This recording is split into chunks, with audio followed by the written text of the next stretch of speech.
ఈ రోజుల్లో చాలా మంది దైవజనులు ప్రార్థిస్తున్నప్పుడు మనుషులు కింద పడిపోతున్నారు.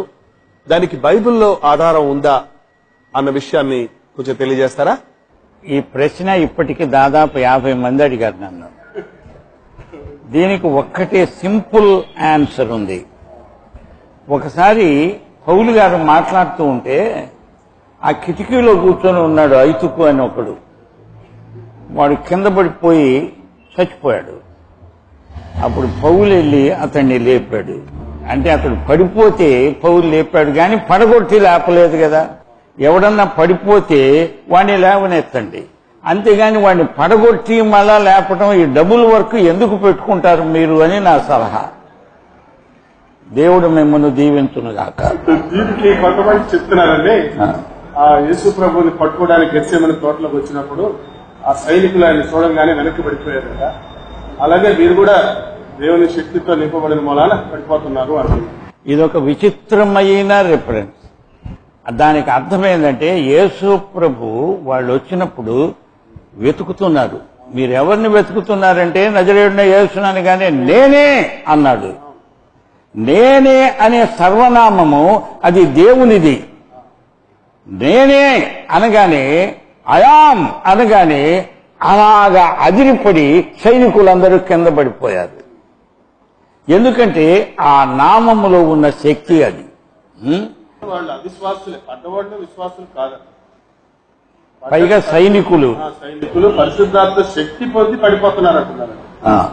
అప్పుడు దురాత్మలు ఉంటే దైవజనుడు ప్రార్థన చేస్తే పడిపోవటం మనం చరిత్రలో చూస్తున్నాం. పౌలు గారు ప్రార్థన చేసినప్పుడు దురాత్మ పట్టిన వాడు కింద పడిపోవటం, వాళ్ళని లేవటం సర్వసాధారణం. దురాత్మ పట్టిన వాడు కింద పడతాడు, కానీ మామూలు విశ్వాసి ఎందుకు కింద పడతాడు? ఇప్పుడు ఏంటంటే అతన్ని కింద పడగొట్టి లేపడము అనే ఉద్యమం కొంతకాలం కిందట ఆరంభమైంది.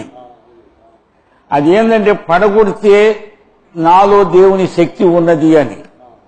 పడగొట్టడంలో లేదు దేవుని శక్తి, పడిపోయిన వాడిని లేపడంలో ఉన్నది దేవుని శక్తి. ఒకవేళ నీవు పడిపోతే నేను వచ్చి లే అని లేపుతా.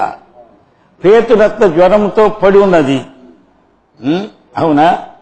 అంతేగాని యేసు ప్రభు వచ్చి ఓ పేతురత్త నీవు పడిపోమ్ము అని పడిపోయిన తర్వాత లెమ్ము అని అనలా.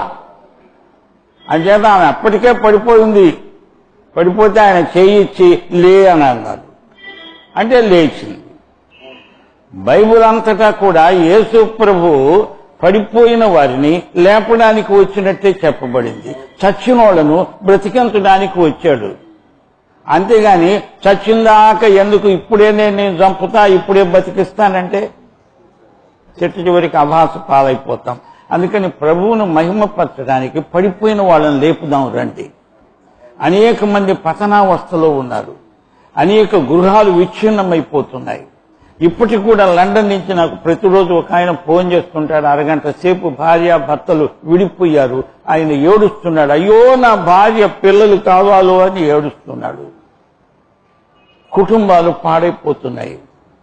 పురుషులు స్త్రీలు పడిపోతున్నారు. యువతీ యువకులు కూడా ముఖ్యంగా ఈ వెబ్సైట్ వచ్చాక అందులో ఏవేవో కెలుపుతున్నారు, ఏదేదో చేస్తున్నారు. తల్లిదండ్రులకు గుండె కోత తెచ్చి పెడుతున్నారు.